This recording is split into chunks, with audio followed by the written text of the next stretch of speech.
Welcome to The Sideshow.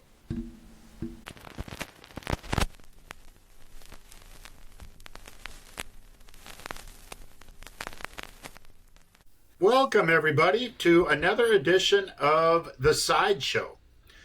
We have got a great show for you today. I'd just like to remind all those of you who are with us and enjoying our program, please feel free to subscribe and like.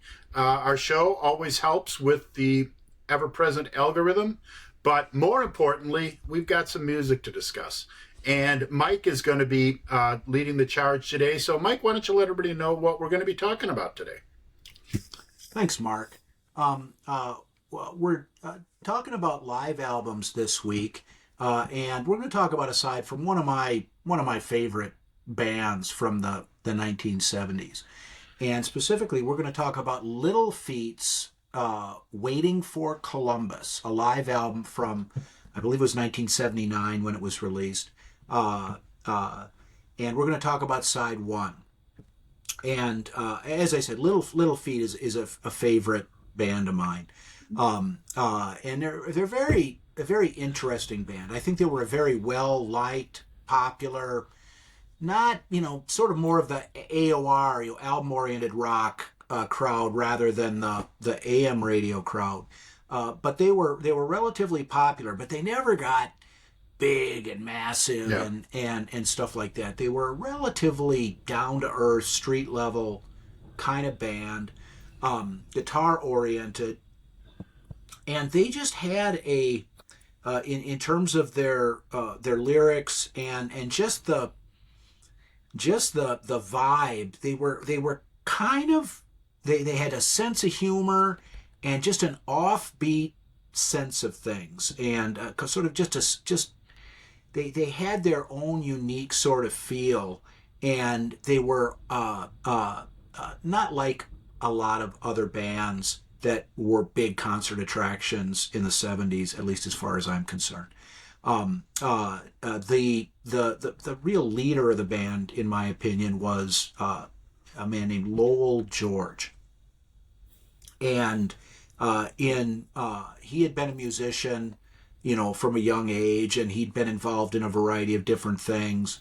And come the late 60s, he's in California, Los Angeles area, and he ends up playing music with Frank Zappa.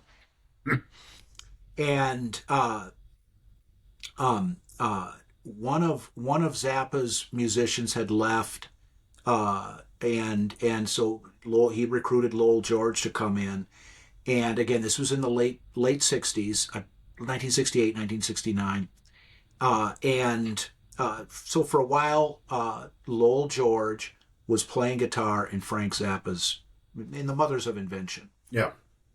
And Lowell George had come up with a song, and the song was called "Willin'," and it wasn't really Frank Zappa type song, and there's a number of different versions about how it came to be that Lowell George left the Mothers of Invention with Zappa, but in any case he left, and the original bass player for the Mothers of Invention, his name was Roy Estrada, and he played on the initial incarnation of the Mothers of Invention on the first album, and through the first, I believe, 5 albums by the Mothers of Invention, and he left with Lowell George.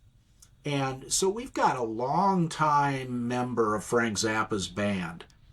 And so there's a skewed, sort of whacked-out, zonked perspective that in and of itself is going to bring to the proceedings. There were 2 other musicians, a drummer named Richie Hayward, who had played, who Lowell George had known for a period of time, and he played in a band called, I believe it's the Fraternity of Man, and they recorded a song that found its way onto the Easy Rider soundtrack, and that was a song called "Don't Bogart That Joint."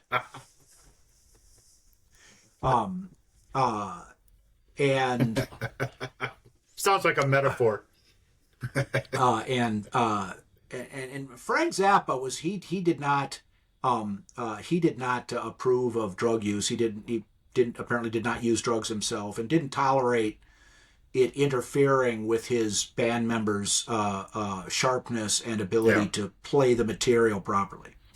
And there's some versions that say that there's reference to weed, as in marijuana, in the song "Willin'," and there's some people that thought that Zappa didn't approve of that, and so kind of gave Lowell George the heave-ho. The final member of the band was a keyboard player named Bill Payne, who was apparently a very skilled, virtuoso type piano player. So those four members formed Little Feat, and regardless of what Zappa may have thought about all this stuff, he apparently was instrumental in getting the band a record contract with Warner Brother Records. Mm-hmm. So at the very least, he respected their ability as musicians and gave them some assistance in that regard. And they released an album in 1971, called Little Feat, an eponymously titled debut album. And it's the sort of Zappa influence is there. It's not, the music doesn't sound like Frank Zappa at all, mm-hmm. but it's just weird. It's weird. The song "Willin'," which was a very rudimentary version in my opinion, although apparently Lowell George had cut his hand on a gasoline powered model airplane, and so it was Ry Cooder, who was this is in Los Angeles in the mm-hmm. late 60s. He was around, and he actually plays the slide guitar part on the version of "Willin'" on their first album. "Willin' went on to be covered by Linda Ronstadt. It was on her "Heart Like a Wheel" album, mm-hmm. which was a big album, and that was probably a lot of people's initial introduction to that song. There's other songs. There's a real kind of odd sort of psychotic blues called "Hamburger Midnight," and then a blues medley of Howlin' Wolf songs, 44 Blues and How Many mm-hmm. More Years. How Many More Years was the song that provided the basis for Led Zeppelin's How Many More Times. Mm-hmm. And those songs sounded, if you've ever heard Howlin' Wolf, he's got his own style of mm-hmm. doing things, and this sort of fit into that. It was interesting material. They recorded a second album, and they recorded 6 albums before this live album that we're going to be talking about. And those albums all kind of one by one moved closer and closer towards a style of music that Little Feat was playing at the end of the 70s. But they can be kind of grouped into three different groupings, 2 albums each. The second album, which maintained the same 4-man lineup as the first album, was called Sailin' Shoes. And there's the title track, Sailin' Shoes, is one of their better known tracks from their early output. They did sort of a spruced up version of Willin', and then other songs like Easy to Slip, the Cold, Cold, Cold, an odd tune called Tripe Face Boogie, and it wasn't quite as spare or harsh, depending on the material, as the first album had been. Mm-hmm. But it was still a relatively pared down sound, and a fair amount of space between the instruments and what have you. After their second album, Roy Estrada, the bass player, quit, and I think he left the music business for the most part, and became a computer programmer. But in any case, Lowell George recruited a bass player named Kenny Gradney, and also he recruited another guitar player named Paul Barrere. And then also another musician became a member of the band. His name was Sam Clayton, and he played percussion congas and things of that nature. And so, in addition to losing their original bass player, they took on a replacement and then added two more musicians, which really kind of fleshed out their sound. And they moved away from some of the more straightforward blues type stuff that they'd been doing earlier, and added kind of more of like a New Orleans funk rhythm kind of, or let me say a New Orleans funky rhythm that they hadn't had before. And they released, their first albums had been in 1971 and 72. In 1973, they released their third album. It was called Dixie Chicken. And and that album is a classic. It had a ton of good material. One of the better songs is we're going to be talking about on the live album. The title track, Dixie Chicken. They did a cover song from a New Orleans musician named Alan Toussaint called On Your Way Down, which is one of the high points. And then a number of other tracks. It was a classic. And around this time, they started to develop a reputation as a hot live act. And there's some, I've got some bootleg recordings that I think were taped FM simulcasts of live concerts from 1973. One from New York City, and then a couple of shows from Denver, Colorado in 1973. And they were still playing a lot of their material from their earlier albums, but with these added musicians, they'd become more like the Little Feat that we were going to see later in the 70s. In 1974, same band lineup, and this is the same band lineup that we're going to hear on the live album that we're going to talk about. But their fourth album was called Feats Don't Fail Me Now, and by that point, they had their style down. And if anything, it was just a little bit too tight, too sharp, too smooth for some listeners who when they first come out, they sort of like this sort of what I call kind of a zonked out sensibility. But there is a lot of great stuff on the Feats Don't Fail Me Now album. The title track, there's a song called "Oh Atlanta," which we're gonna talk about. They played on the live album. Spanish Moon, a lot of good stuff. I mean, all these albums that I've mentioned so far are well worth anybody's time to check out individually. And the second album was a little tighter, a little more elaborate than the first album. The third album had a different band and they'd sort of moved into a different area, but kind of kept some of this good humored, offbeat, goofball stuff.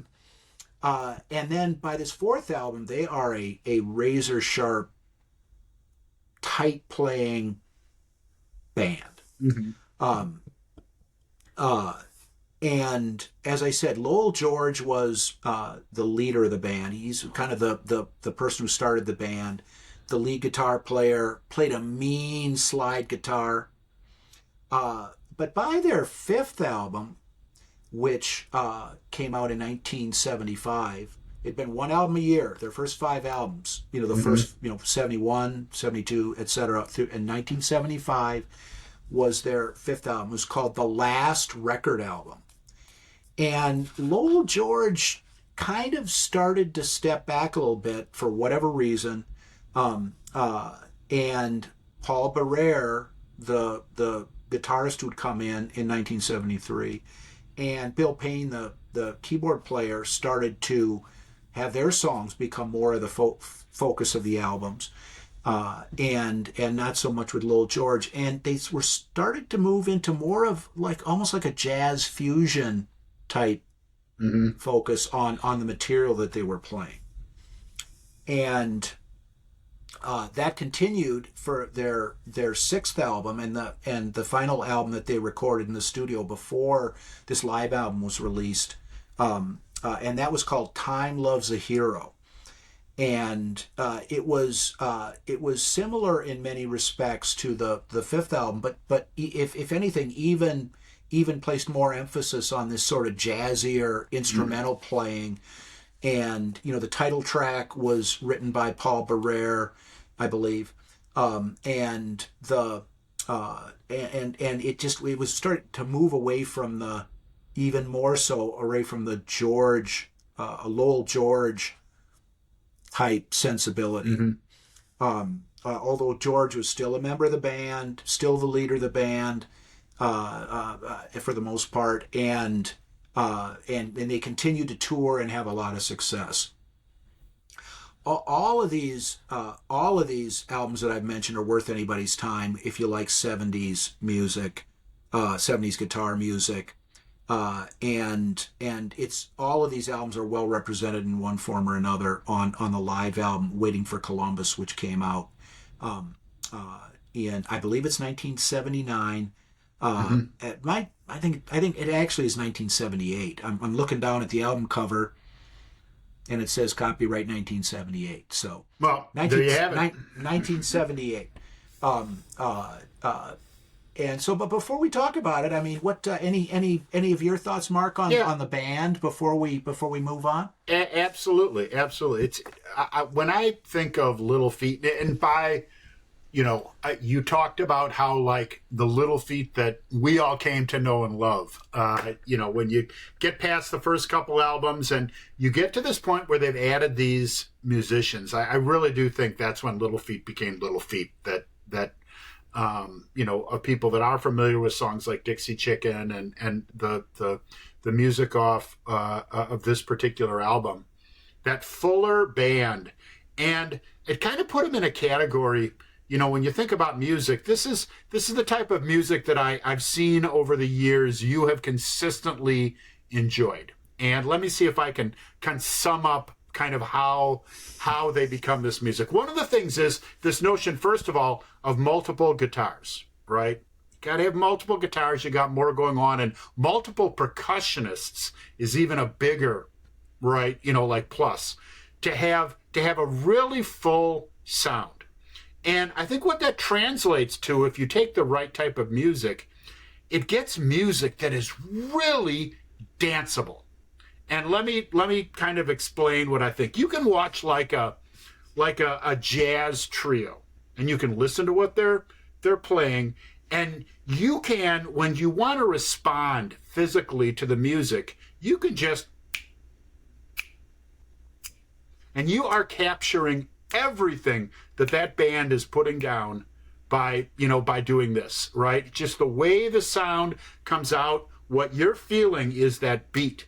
And the beat, you can kind of see the stand-up bass, him playing that, the drum for that does it. Now, a band like Little Feat, and you see the same thing with like the Grateful Dead too. You're listening to what's going on and you want to dance. So you start rocking back and forth. But then there's other music that is hitting you as a part of it. You can't just move back and forth.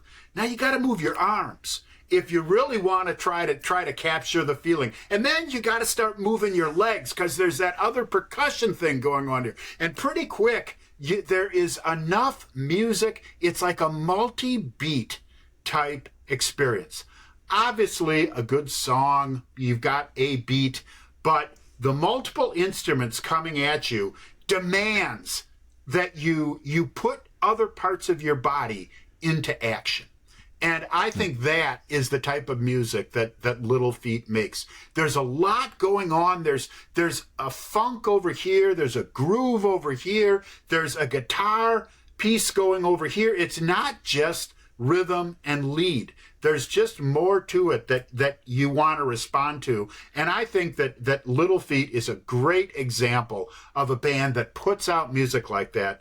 And it is no surprise to me at all that they were I think, had a better reputation as a live band than as a commercially successful hit producer. Right? So the live experience. So that is always what I think of when I think of Little Feat. And I, see people at a Little Feat concert dancing with their whole bodies, right? Nobody's in there just doing this, right? And I think as we listen to some of this music today, you'll get a better feel for what I'm talking about, because you'll be moving everything as we listen to Little Feat.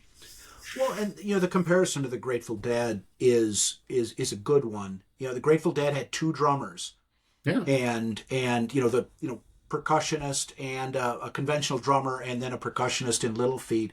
Another band that has some similarities would be the Neville Brothers.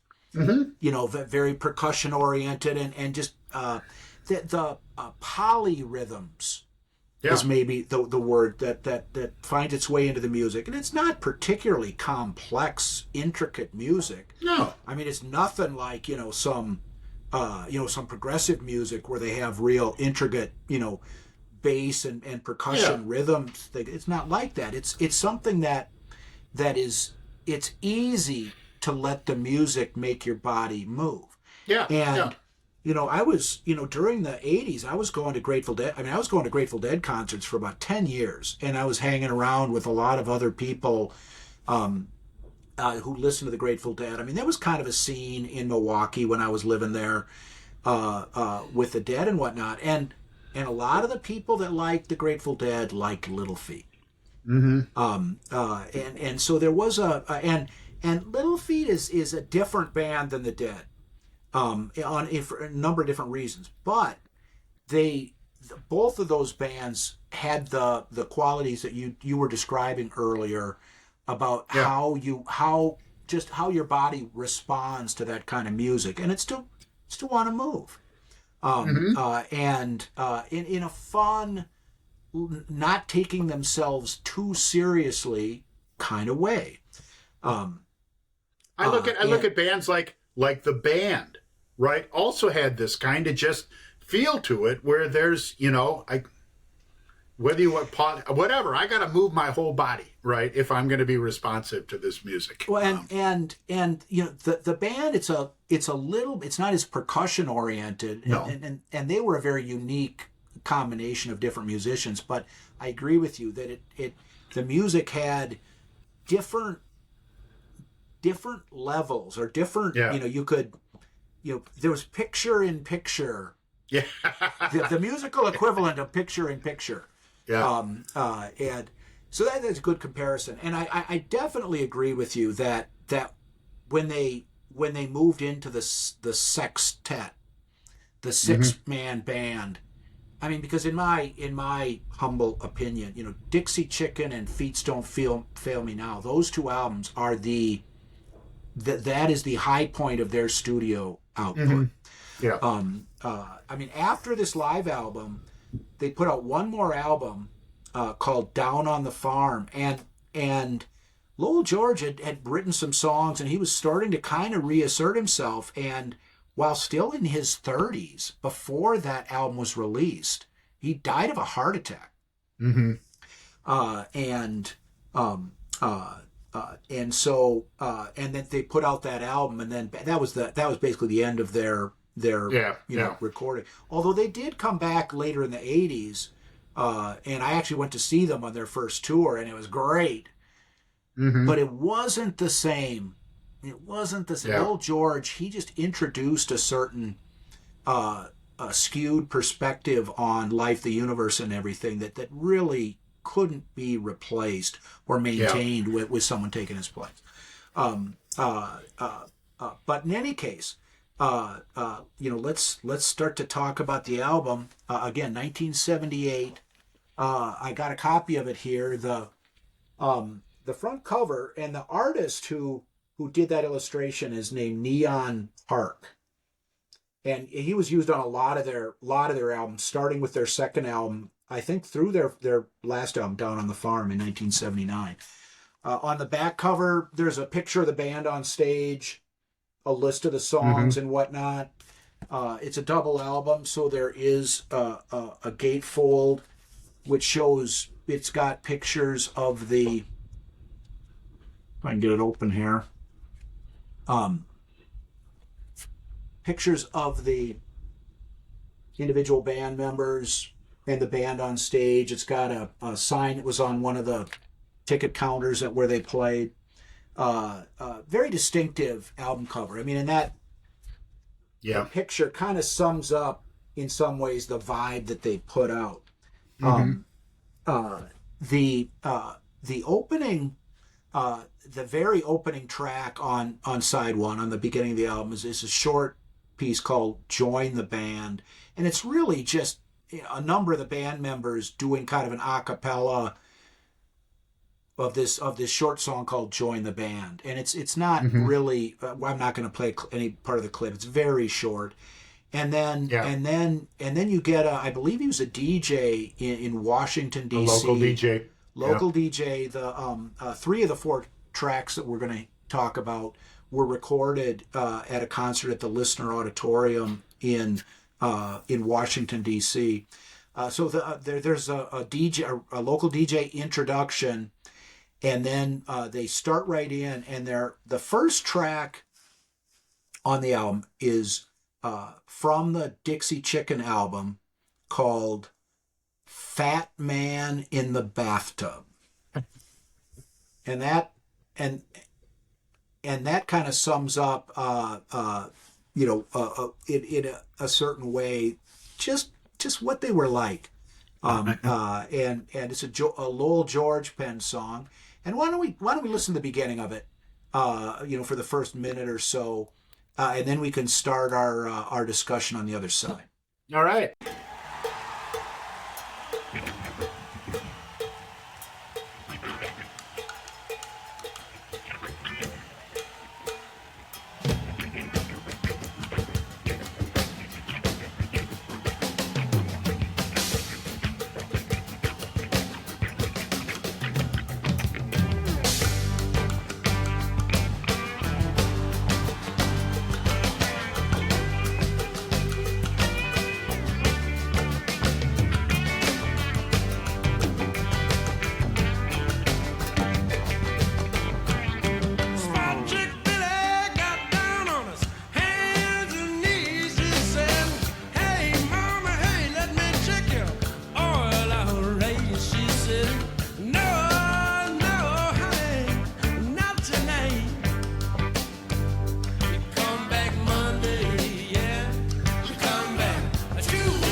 All right.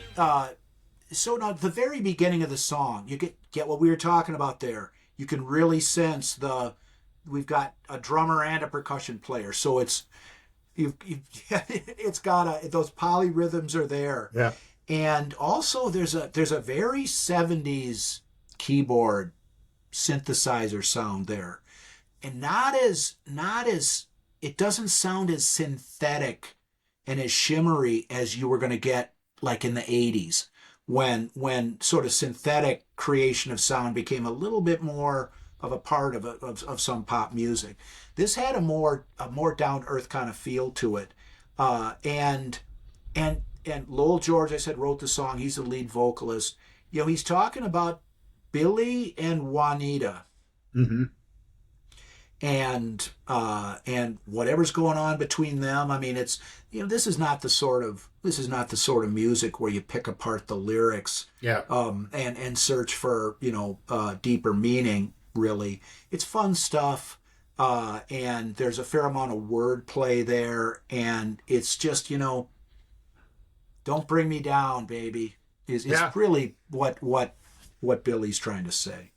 Yeah, it seems like either Billy wants Juanita or Billy gets Juanita from time to time. I mean, I like the notion that Juanita might be a working girl, and Billy has fallen for this working girl, and from time to time he has to kind of sit off to the side and listen to Juanita moan a little bit, and which is. He might be happy to have Juanita, but these periods of time aren't his favorite. Especially when he's looking to get his rocks off. So yeah, there's some allusions to some sex, some allusion to some drugs, in the in the song as well. Frank Zappa wouldn't have been happy with it. Well, I mean, and there's certainly lyrical support for the idea that she's a hooker. Yeah. I mean, you put my money in your meter, baby, so it won't run down. Now, is that like, hey, I want you to be able to stay at my apartment as long as you can, so I'll put stuff in your parking meter so you don't have to an excuse to fly the coop. But I'd say particularly that while he's waiting behind out in the waiting room and she's behind a closed door and she's moaning with another guy. Yeah. I mean, this shit doesn't matter. Yeah. It's a fun song, and really one of their better songs. One of their classic songs. Yeah. And a good opener for a concert, in my humble opinion. Yeah. Yeah. It is. People are dancing, listening to this song. It makes you want to move. It's got, and like I said, I don't have a name. Maybe it's the the polyrhythms that you were talking about, but you can't just bob your head. You want to get everything moving here on this particular song. You see it, you feel it with the music, and it's a fun way to get it going. And one last thing, they do. Although I wouldn't consider them exceptional vocalists, right? They do a great job with the vocals. The vocals are an important part. I mean, the way that this, he's, Juanita. I mean, that kind of, you've got all this kind of funkiness through the verses going on, but it's a really tight chorus that it takes no time for you to kind of get into the groove of what they're saying. So a really fun song to listen to. And I'd agree, you have that weird kind of join the band that starts, but this is the real start of the show, and it's a great way to do it. And the quality of the vocals, or the lack thereof, depending on how you look at it, is whatever it is well suited to the material. And the how I like to describe this kind of music is it's music to unjangle your bones to. So before we move on from this song, there's let's listen to about a minute of the instrumental break, because you get some of the synthesizer and guitar work, a little taste, and then we'll finish up our discussion after. Sounds good. Sweet Jackie, what are you up to? I want it all. Don't want nobody who won't die for dance. Don't want no speed, 'cause I'm out there trying to throw me a line. Throw me a dime, 'cause there's a fat man in the bathtub with the blues. I hear you moan, I hear you moan, I hear you moan.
Minute got so sad, dejected, went on his hat and started to run.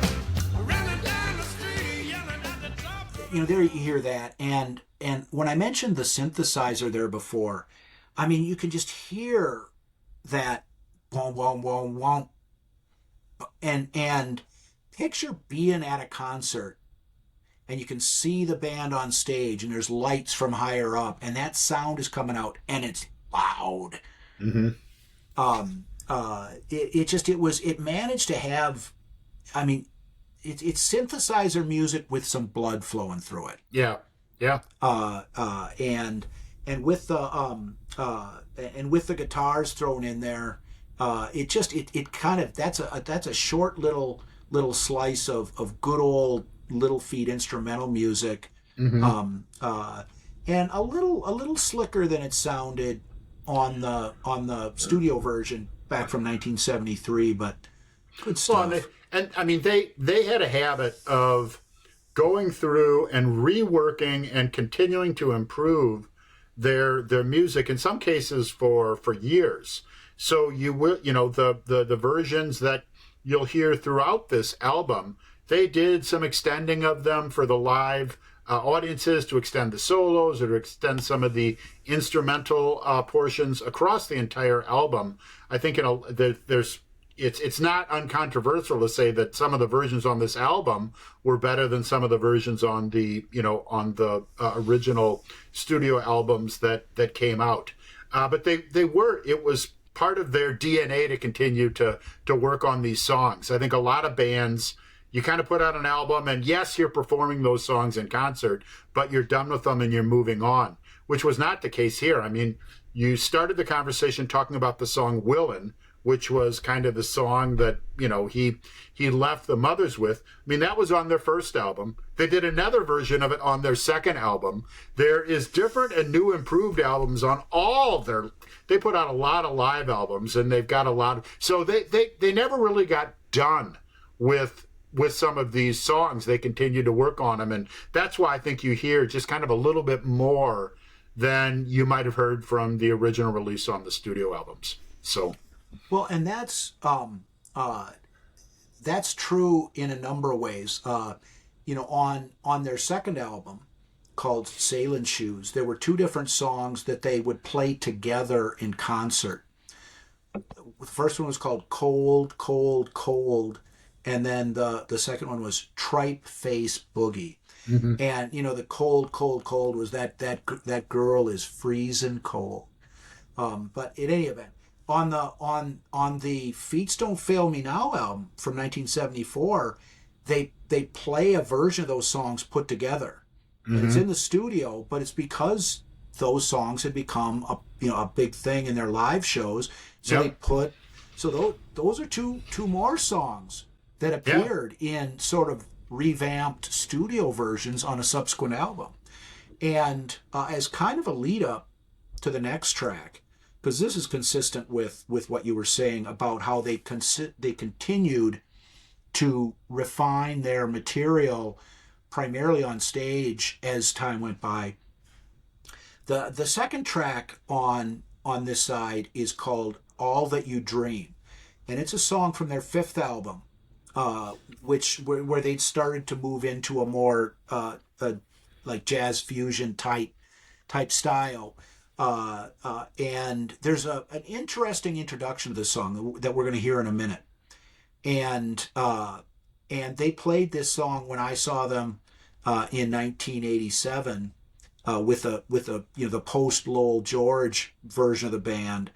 And I can talk about what you were talking about in that respect after. So let's hear the beginning of track number 2, which is called All That You Dream, and then we'll pick up our discussion after. Okay.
All right.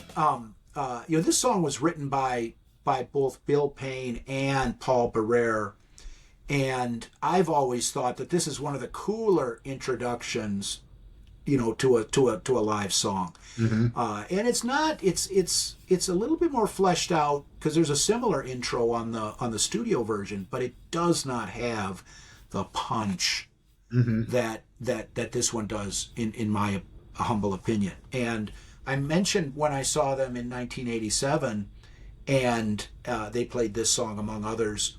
And I mean, during this intro, Paul Barrere came out, and he has this sort of metallic blue Stratocaster guitar, and he ends up doing a full-blown guitar solo just during this intro, and it was just fucking great. And I can remember it was at the I think it was at the Riverside Theater in Milwaukee that they played. It was somewhere in Milwaukee. It was a great concert. Even though it wasn't the original Little Feat, but in any case, All That You Dream. It's a it's a song about not just life on the road.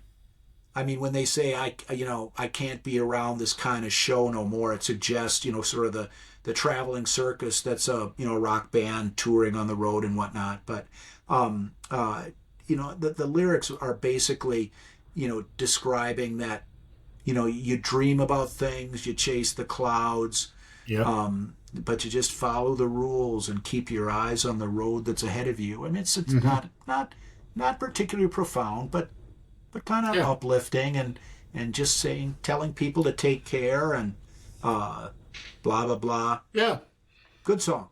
Yeah, it is, and I think, set aside how it gets extended in the live performances and that type of thing.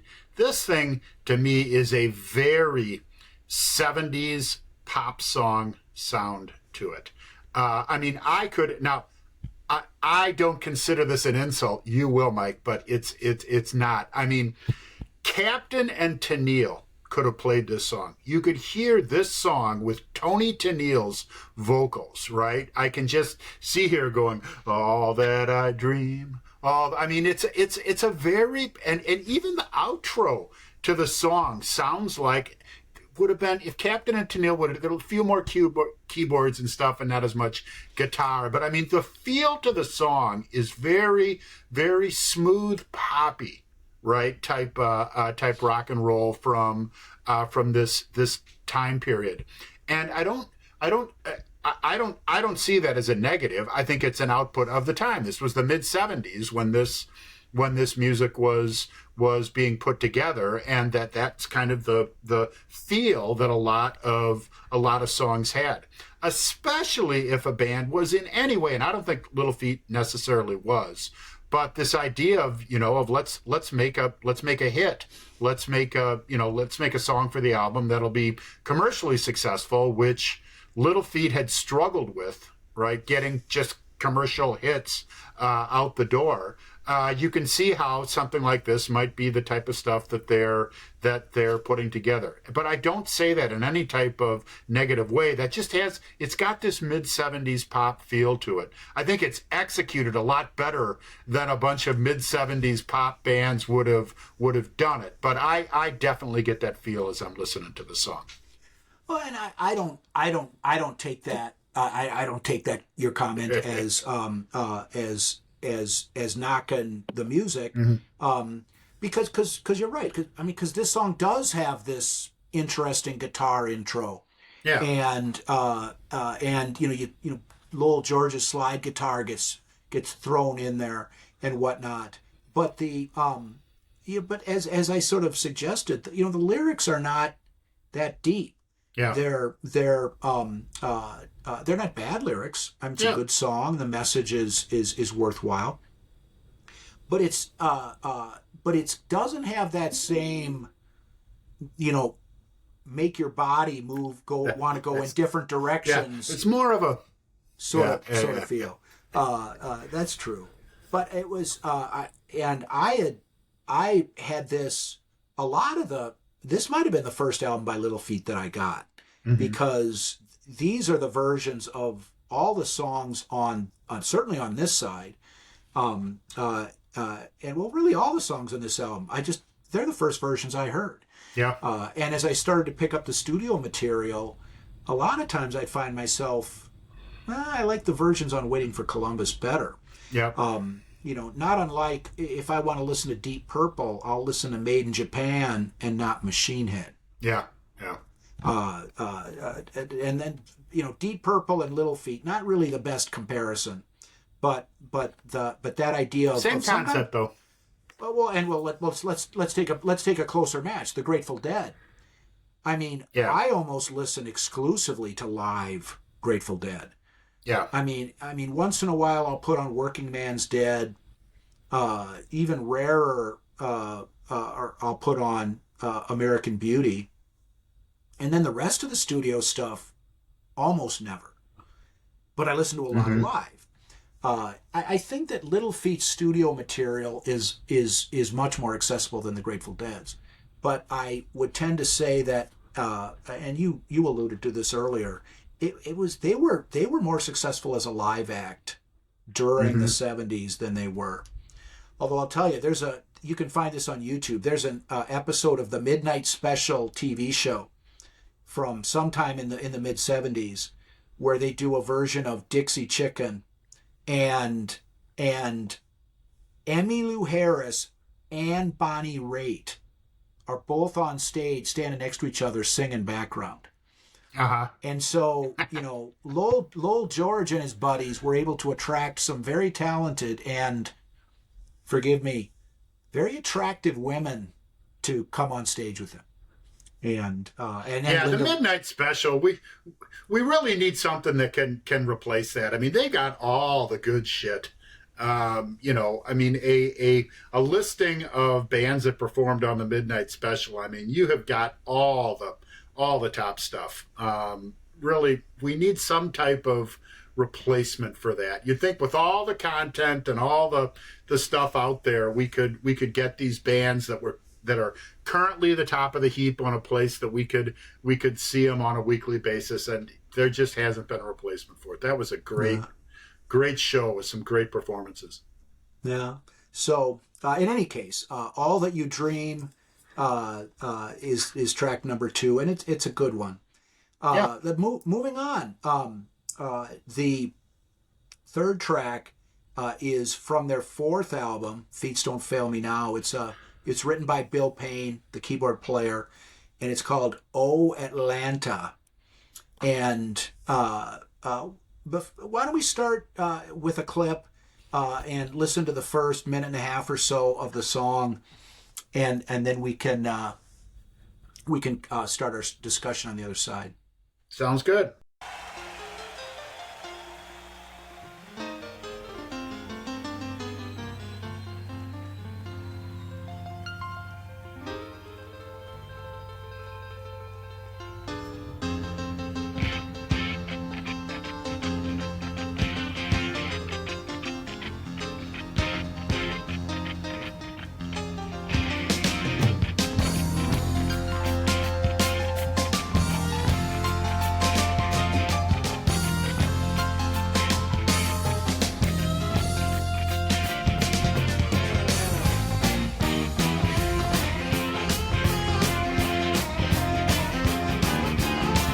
Got a place down Kentucky, right down near Ohio, where you can walk some planes at night. People line up to watch these fly. I said, I'm watching them planes. I wish I was home. I sit there thinking about a girl back home, if I could only see her tonight. Oh, Atlanta. Oh, Atlanta. I said, yeah, Atlanta. I got to get back to you.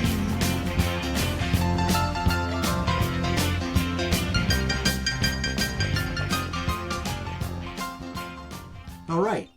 This song is and we've talked about this, and this was an aspect of music in the 70s, particularly in the early 70s, that an element of boogie connected to rock music as opposed to like disco music. And I think this is a good example of that. It's just this guy's excited to go. He's dreaming about a redheaded woman, and if you could only see her tonight, oh Atlanta, I got to get back to you. And I'll tell you, when at one point, this was in 1988, I was living in Milwaukee. Me and a couple of friends drove from Milwaukee to Atlanta to see the Grateful Dead at the Omni, which was still there at the time, and not the best Dead concert I ever saw, but the road trip was a blast. And I tell you, for a few days before we left, we were singing "Oh Atlanta." You were looking forward to getting there. That would have been a situation where you knew you were going there in a couple days. And I get a feel from when I listen to this song that he's thinking about Atlanta, thinking about going back to Atlanta, thinking about these things that he likes in Atlanta. But I don't sense that there is a time on the imminent horizon where he's going to get to go to Atlanta. It's kind of like and we've talked about this before, certainly with myself. From the time I spent in the military and that type of thing, there is a special feeling about wanting to go home, but knowing you can't. And I hear that when I hear this song. Not that it's a sad song. It's not. It is a upbeat. You got all those parts of your body moving and that type of thing, like Little Feat happens to do. But that's what I hear. I mean, this guy's up in Kentucky near the Ohio border, thinking about Atlanta, wishing he could go, but he doesn't go. He's just thinking about it. He can think about it, but he can't do it. And that's what that's what I hear here. But the focus is on how good things are in Atlanta, and that's what you feel. It's his memories of his hometown that are coming through in the song. It's a fun song. It's a great song, and it's one of those songs where you got to find something to do with all the parts of your body. The and this and we'll play a clip before we finish our discussion of the song, because there's some fairly screaming guitar, lead guitar at the end. But it's and I kind of agree with you. This isn't about a guy that's going to Atlanta. This is about a guy that wants to go to Atlanta. Yes. Yeah. I definitely. I mean, the lyrics clearly indicate that. So he's thinking about it, and just thinking about it has got his toe tapping. Yeah. And one of the later lyrics in the song is, you can drop me off on Peach Street. I got to feel that Georgia sun, and the women there in Atlanta, they make you awfully glad that you came. Mm-hmm. And then I'm watching them planes. I wish I was on one. Sitting here thinking if I could only be there tonight. It really is. It's not a song about going somewhere. It's a song about wanting to go somewhere. Yep. And why? And he's telling us why. It's yep. pretty straightforward. Again, we're not looking at Bob Dylan, Leonard Cohen here. Where this is pretty straight. It's straightforward. I think party music is a little. I don't think that quite it sums it up sufficiently. It's good rockin' stuff, and why don't, before we finish up our discussion, let's listen to some of the guitar towards the end, and then continue after. Let's hear some guitar.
there. I mean, it just, that is the sort of thing where it's hard not to think about getting up off your feet and just dance. I mean, the sort of thing where everybody's dancing.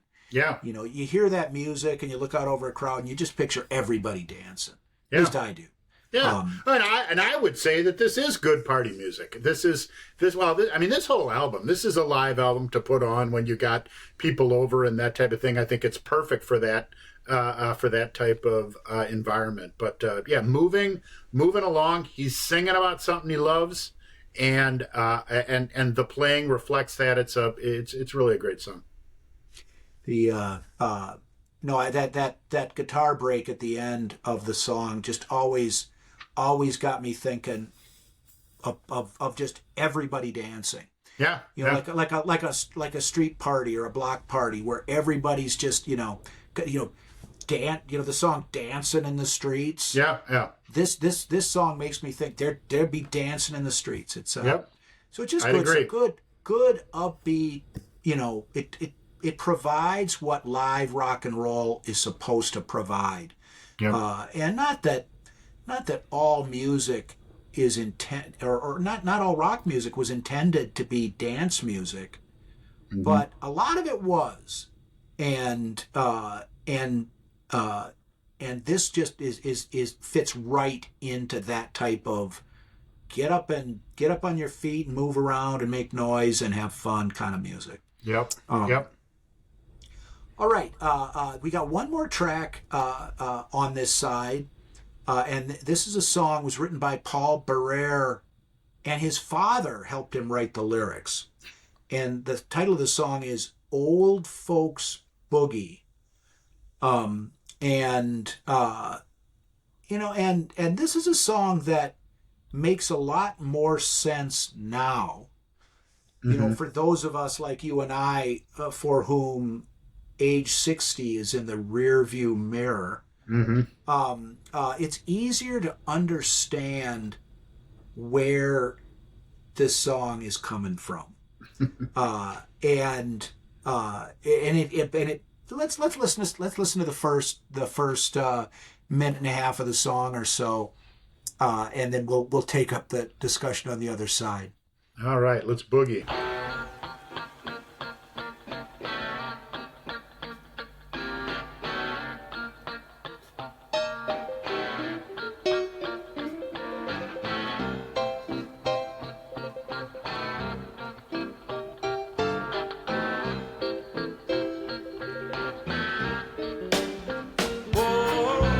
Off I'm rocker, acting crazy, and with the right medication we won't be lazy.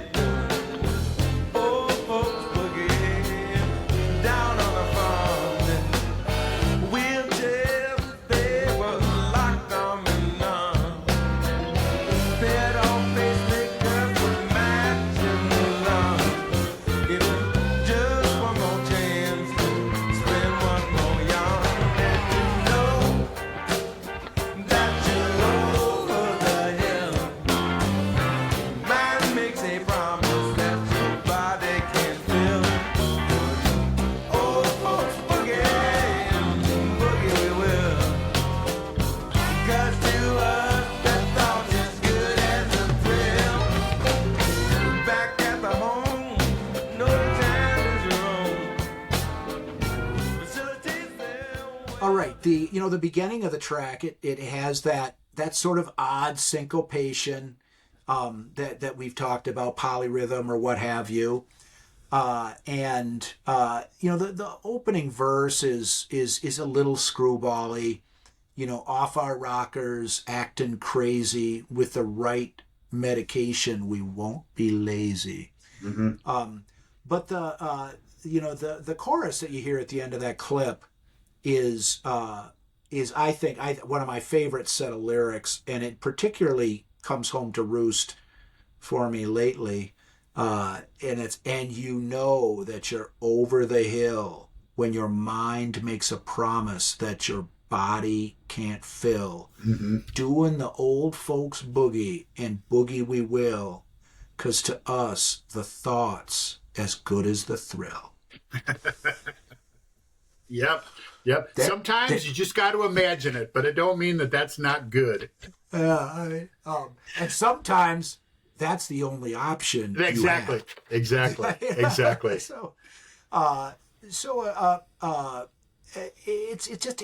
a good, quirky, offbeat, Little Feat type song. And this song came off of their sixth album called Time Loves a Hero, which came out in 1977. So it really is kind of the tail end of their studio output as a band, really. You know, the final album I mentioned that came out in 1979, a year after this live album, Waiting for Columbus, that we're talking about, had some Lowell George songs on it, and he sang on them. But I mean, he wasn't involved in the final production, everything like that. It was this comes from their kind of the pinnacle. I wouldn't say the pinnacle of the quality of their records, but certainly at their, you know, they'd come to sort of the high point of their career in terms of, I'm still saying this wrong. They had the most experience at that time of any of the studio material that they'd done before this live album when they put this song up. Yeah. And one of the aspects of this live album that we haven't talked about yet was that the Tower of Power horn section. And that was a band from the 70s, you know, in the United States. And I don't know if I ever heard any of their actual music that they, you know, recorded and put on albums. But you hear about the Tower of Power horn section kind of being, you know, going out and doing sessions and whatnot. Well, the Tower of Power horn section played with Little Feat on this album. And certainly they were at the concerts in Washington, D.C., where the songs were recorded.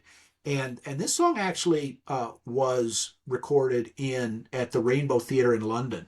Mm-hmm. And they were there as well.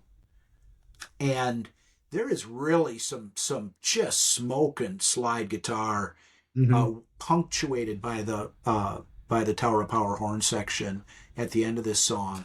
Why don't we give it a listen, a little bit of it a listen, and then we can finish up our discussion after. Okay. When your mind makes a promise that your body can feel.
Okay.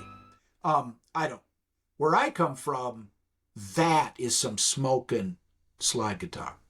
Well, and I think that it's really intentional that, you know, musically, this song has so much energy, right? There's so much going on there. Now we're talking about, right, a situation where people have gotten too old to rock and roll, right? Or at least rock and roll like they used to. And there's also some allusion in the lyrics too. It's not just, you don't run out of the physical energy, you also run out of the money to be going and doing some of the things that, you know, you didn't mind spending money on when you were younger. So that's an element of it as well.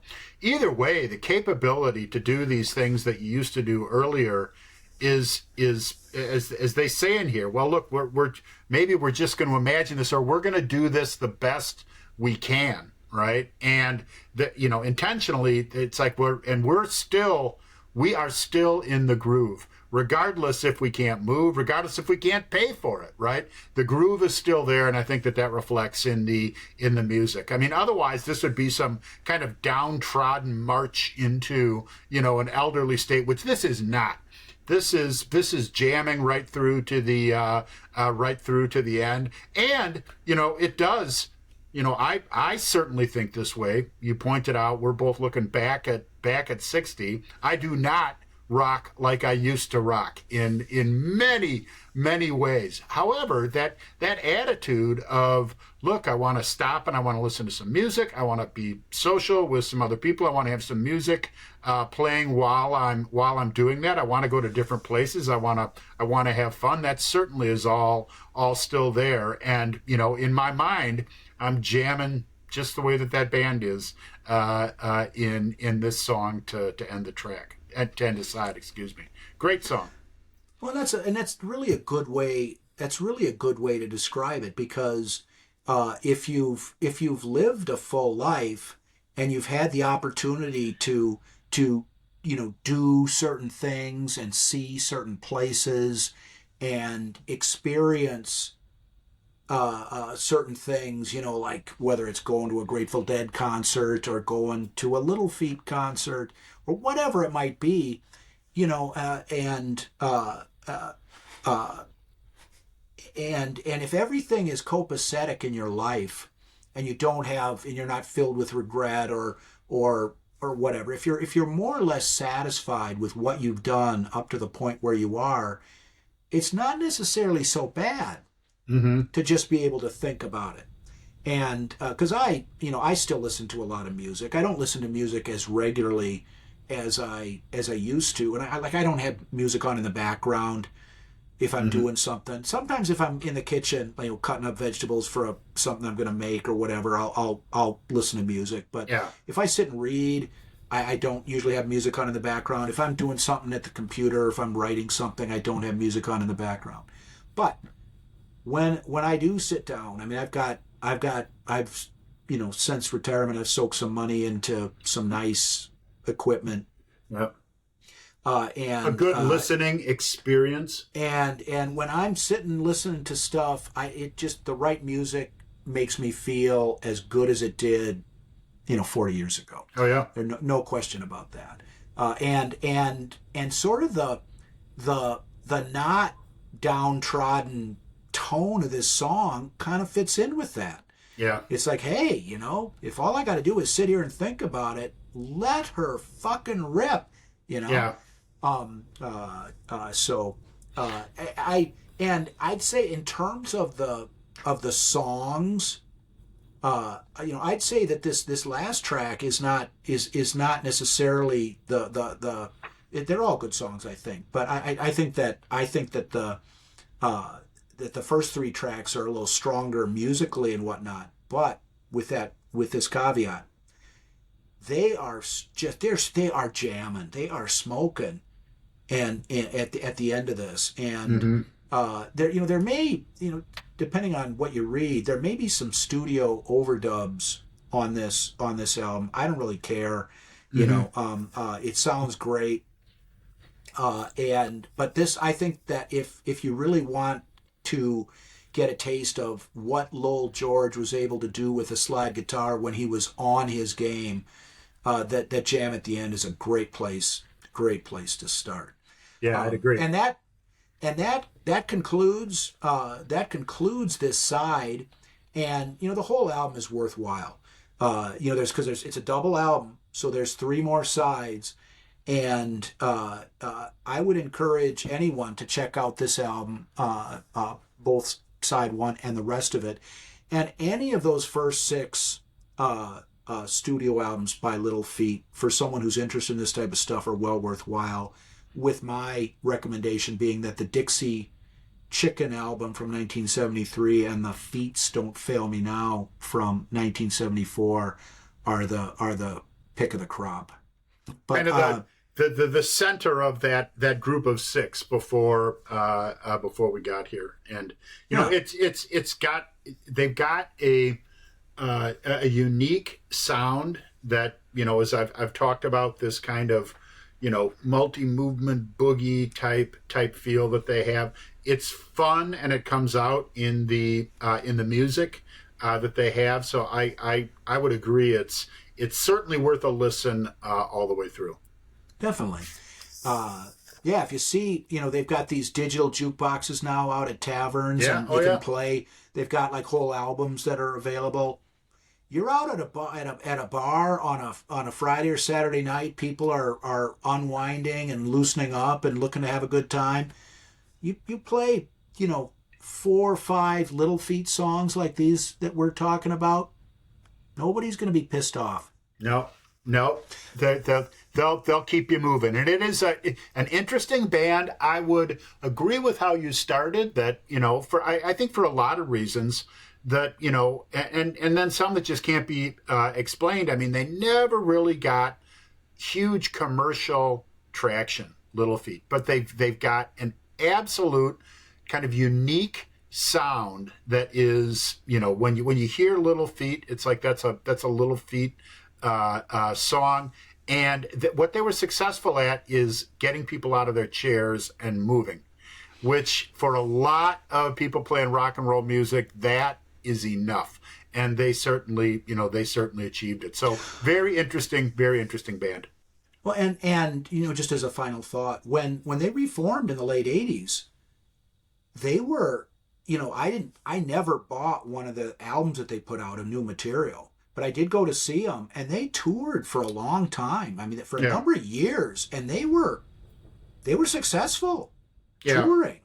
Yeah. And the reason why is because they played these shows, and they were able to more or less do what they were able to do in I believe that the material in this album may have been recorded in 1977. Mm-hmm.